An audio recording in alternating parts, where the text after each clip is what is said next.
जय माई की मित्रों,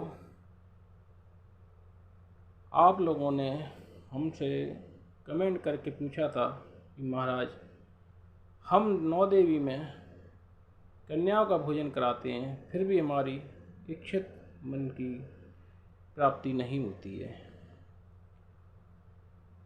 तो हम आपको आज बताने जा रहे हैं कि जो भी कन्याओं का भोजन कराते हैं आप लोग वो सही तरीके से नहीं कराते हैं। तो कहने का मतलब ये है कि कन्याओं का भोजन आप किस तरीके से कराएं कि आपको जो है इच्छित मन की प्राप्ति हो। तो मैं आपको बताने जा रहा हूँ एक ऐसा ही उपाय जो कि आप अगर कन्याओं का भोजन कराएंगे तो आपको इच्छित मन की प्राप्ति होगी। तो आप कन्याओं का भोजन किस तरीके से करवाएंगे ये हम आपको आज बताने जा रहे हैं। दतिया से पंडित नरेश दुबे, पीताम्बरा पीठ बलखंडेश्वर के पुजारी। तो कहने का मतलब यह है कि आप कन्याओं का भोजन किस तरीके से कराएं ये मैं आपको बात बताने जा रहा हूँ। तो आप पहले कन्याओं को विधिवत तरीके से आप उनका निमंत्रण करें, उनके घर पर जाएं, विधिवत तरीके से उनके घर पर जाएं। कुछ अपनी जेब में टॉफ़ी, बिस्कुट, जो भी बच्चों को पसंद खाने की चीज़ आती है वो चीज़ें ले जाएं और उनके घर जाके कहें बेटा आपका निमंत्रण है, आपको हमारे घर आना है, हे देवी परमेश्वरी, मन में प्रार्थना करें। तो आप उनके घर जाएं और उनको वो टॉफ़ी दें निमंत्रण स्वरूप कि आपको हमारे घर भोजन करने आना है। ये भोजन करने आना है और ये जो आप निमंत्रण देंगे यही निमंत्रण स्वीकार होता है, तरीका यही होता है। उनको कन्याओं को बड़ी प्रसन्नता होगी कि हमें मतलब इतनी इज्जत दे के बुला रहे हैं लोग, तो जाना चाहिए। तो वो कन्याएं आपके घर भोजन करने आएंगी।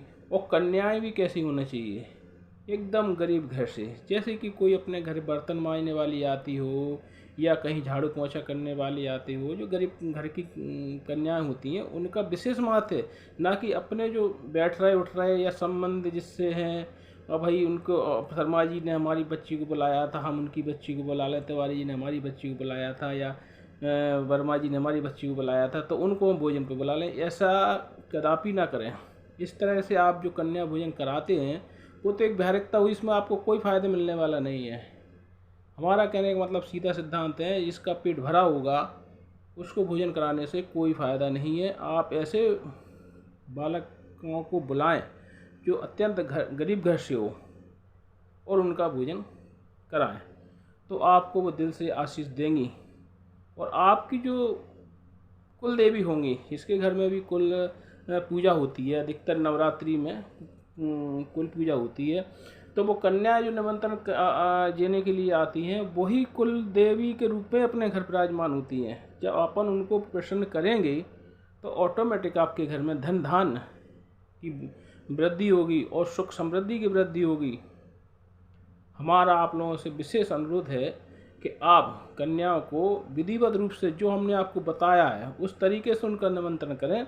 और जब कन्याएं आपके घर भोजन करने आए उस दिन आप घर के मुख्य द्वार पर एक तसला में जो प्लास्टिक का तसला होता है या स्टील का तसला होता है, इस तसले में पानी रखें और जो भी कन्याएं आती हैं उस तसले में उनके पैर डुबाते हुए, उनके चरणों को उसमें डुबाते हुए, उन चरणों को अपनी जो साड़ी होती है तो साड़ी से पोंछ के या एक टावल, नया टावल होना चाहिए, उन कन्याओं का जो पैर उसमें डुबाए गए हैं उनको पोंछ के फिर उनको जहाँ पर उनको भोजन कराना है उस स्थान पर ले जाना चाहिए, क्रमबद्ध बैठाना चाहिए। उसके बाद वहाँ पर कुछ केले के टुकड़े लें और गोल गोल पीस कर लें उनकी, और फिर अगरबत्ती कुछ जलाएं और उन पर केलों के टुकड़े उन पर लगाते हुए सभी कन्याओं की थाली के आगे एक एक अगरबत्ती लगा दें, इससे सुगंधित वातावरण हो। उसके बाद उनको भोजन में जो भी आपने खीर, पूड़ी, सब्जी, वो क्रम तरीके से वहाँ पर परसवाएँ और भोजन कराएं।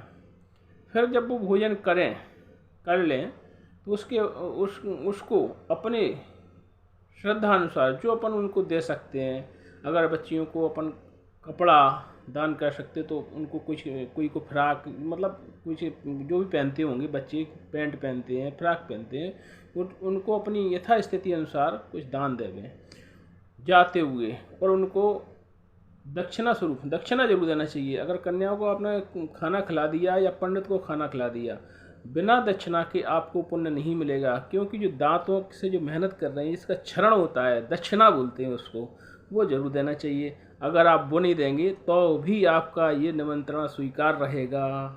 और फिर विधिवत तरीके से जब कन्याओं की आप विदा करें तो उनके पैरों को फिर से पूजन करना चाहिए। हल्दी, कुमकुम और चावल चढ़ाना चाहिए उनके पैरों पर। और फिर उसके बाद माथे पर तिलक लगाएं। तिलक भी कौन सा, ये वाला खड़ा वाला तिलक नहीं, कन्याओं का तो अलग तिलक होता है भाई। कन्याओं का तिलक ऐसे करते हुए ऐसा लगना चाहिए, वही कन्याओं का तिलक है, उसी से आपको आशीर्वाद मिलेगा। ये जो आजकल शॉर्टकट चल गया, ये कतई नहीं करना। तिलक शॉर्टकट नहीं, तिलक होना चाहिए ऐसा होता हुआ इधर से और ऐसा होता हुआ इधर से, वो तिलक सही माना जाएगा। नहीं तो आपको फिर इच्छित फल मिलेगा कहाँ से। जो जरा सी भी चूक नहीं होनी चाहिए कन्या जमाने में। कन्याएं तो लोग बहुत जवाते हैं, लेकिन आप तरीके से उनको जवाएंगे तभी आपको फ़ायदा होगा, अन्यथा फ़ायदा नहीं होगा। फिर आप कहेंगे गुरुजी आपने बताया मुझको फ़ायदा नहीं हुआ। अरे फ़ायदा होगा कहाँ से, जब आप तरीके से नहीं जवाएंगे जरा सा ही फ़ायदा नहीं होगा। तो आपसे सभी लोगों से हमारा अनुरोध है कि कन्याओं को आप विधिवत रूप से भोजन कराएं, विधिवत रूप से उनकी दक्षिणा दें, उनकी विदाई करें, तो ही आपको फ़ायदा मिलेगा, अन्यथा फ़ायदा नहीं मिलेगा। और जो कन्या जो भोजन करती हैं उनको बीच बीच में कई लोग आंखें दिखाते हैं, नहीं ये चीज़ खाइए, वो रखा है उसको पूरा ख़त्म करिए। अरे कन्याओं को डराने की ज़रूरत नहीं है, उनको बड़े प्यार से, बड़े मुलायम शब्द में, बेटा जो कुछ खाना वो खाइए, और उसका जो बचता है आपको देवी स्वरूप सोच के उस प्रसाद को स्वयं ग्रहण करना चाहिए, ना कि उसको नाली में फेंकना चाहिए। तो हमारा सभी लोगों से अनुरोध है कि वो आपके यहाँ देवी स्वरूप बन के आई हैं, तो उनको डरा धमका के खाना मत खिलाओ कि नहीं ये पूड़ी क्यों छोड़ रही हैं, अरे ये खीर क्यों छोड़ दी। अरे भाई अपनी श्रद्धा से वो खा रही हैं, जो उनको पसंद आए बड़े आराम से खाने दीजिए, उसी से आपको तसल्ली। और आपको हाँ ये कह रहे हैं, जो अगर आप इस विधि से कन्याएं जमाएंगे तो सन 2023 में आप अपनी स्थिति देख लेना, और सन 2024 में जो स्थिति होगी वो आप स्वयं महसूस करेंगे।